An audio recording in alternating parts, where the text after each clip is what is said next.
Hello everybody, here we are today and we're going to be doing a video talking about 3 NHL teams that have surprised me at this point of the season. So before we start, please make sure to subscribe if you're new to me or hockey, whatever the case may be. That being said, let's get on into it. So this is just going to be kind of a fun and easy video talking about 3 teams that have caught me off guard. And I'm going to be talking first about the Philadelphia Flyers. The Flyers are a team that going into the year I didn't have a lot of high expectations for. They were a team that I actually picked, I think, last in their division. I said the best they could do is finish 6th, and they are currently 10-7-1. Instead of being 8th in their division, they are 2nd, sitting just behind the New York Rangers. Philly, a team that is led by John Tortorella, a coach that I said probably wouldn't be there by the end of the season.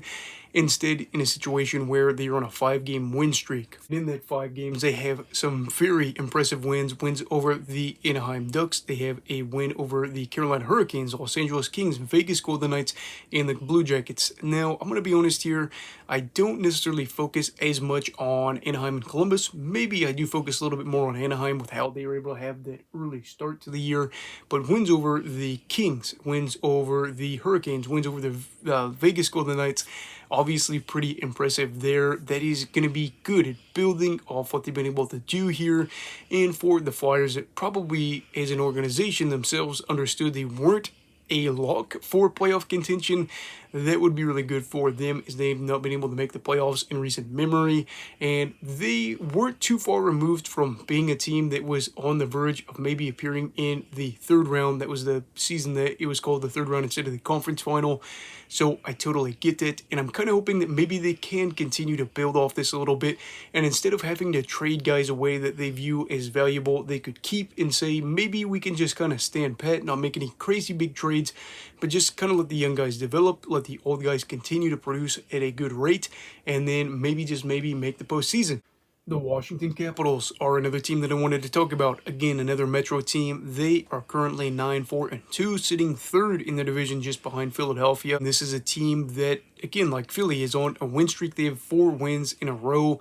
2 of those wins being against teams that had really lofty expectations going into the year, those being the New Jersey Devils and the Vegas Golden Knights. Now, Jersey's dealing with some injuries, and they aren't performing the way you would have liked.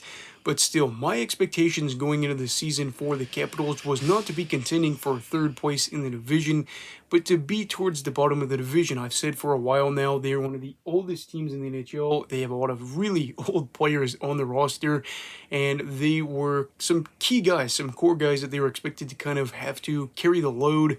And for a team that was continuously slipping into the standings towards the bottom and missing out of the playoffs last year, felt like this year, with them being another year older, they weren't going to be a great team or an expected team to go out there and make the playoffs. And while it is still very early in the year, the fact that they are 9-4-2 could be an indicator that we will get to see playoff hockey in the nation's capital. And then the final team is a team that isn't as surprising if you've watched the channel, but just kind of surprising in general, the Vancouver Canucks. They are currently 13-5-1 and sit 2nd in their division. However, if you look at league standings, they would be 3rd overall in the entire league. They're a team that I obviously like a lot. They're my favorite team, and they were a group that I was kind of skeptical about. I said I didn't think we were going to be good enough to make the playoffs, and I said on a really bad year, maybe we are picking near 10th in the draft, whatever the case it may be. Here we are instead talking about, is this team finally hitting the stride we thought they would all these years ago? Quinn Hughes, at time of this video, I believe leads the league in points. You have, obviously, Elias Pettersson. You have JT Miller that are having good years. At the time I did that video, I believe I said 5 players on the Canucks were averaging over a point per game, with Andrei Kuzmenko being at nearly a point per game. Now, that video could be a little bit dated. I haven't checked the point per game log or the points log in a minute.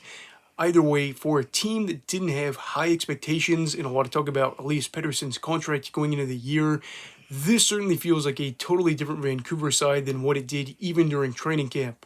And I gotta be honest, that's probably a good thing. They still are a relatively young team. They still have relatively young guys that haven't even necessarily hit their prime yet. And Elias Pettersson, seeing that this team is actually good, or right now they're good, is probably going to be good when it comes to contract negotiations, considering he wanted to be on a team that can win. team that's third in the league for overall standings is not really a bad thing, and Vancouver could go out there and make the playoffs after missing out multiple seasons in a row.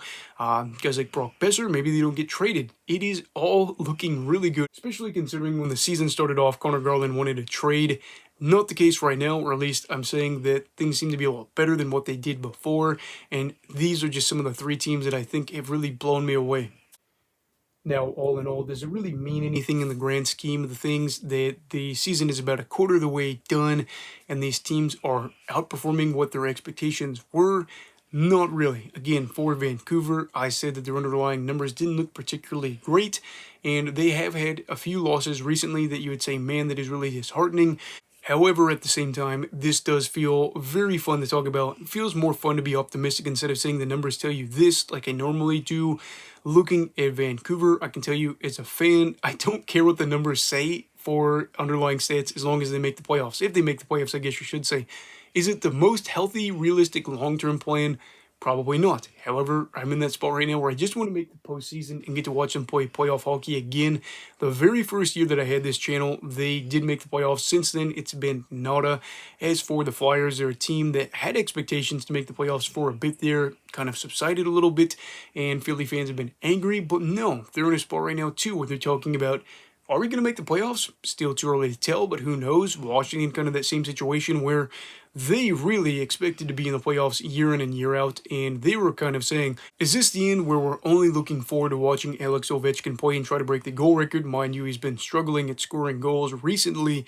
Those are all things that, could have been thrown around, and it could have been one of those deals where teams and the fans were, I guess, negative about these sides, but through about a quarter of the year, things are looking really good.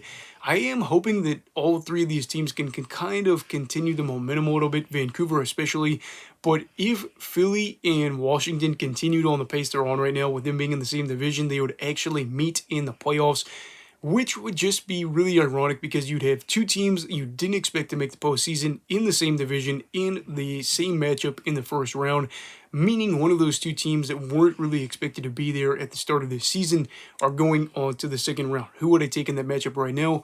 I couldn't tell you, but we are seeing early in this stage that there are some surprise teams at the top of the divisions and there are some surprise teams at the bottom of the divisions. Now, I think the bottom is a little bit more expected with the very bottom. However, there's a team like New Jersey that's not where they're expected to be. So yeah, just three teams that I thought I would talk about in a positive light to kick off this quarter mark of the season. What are some teams that have surprised you, whether it be in a good way or a bad way? Let me know down below in the comments. Also, please make sure to like this video if you enjoyed it. Subscribe if you're new. Everybody stay safe and have a great night. Goodbye, Brigadiers and Brigadettes. This is your captain signing off. Have a great night.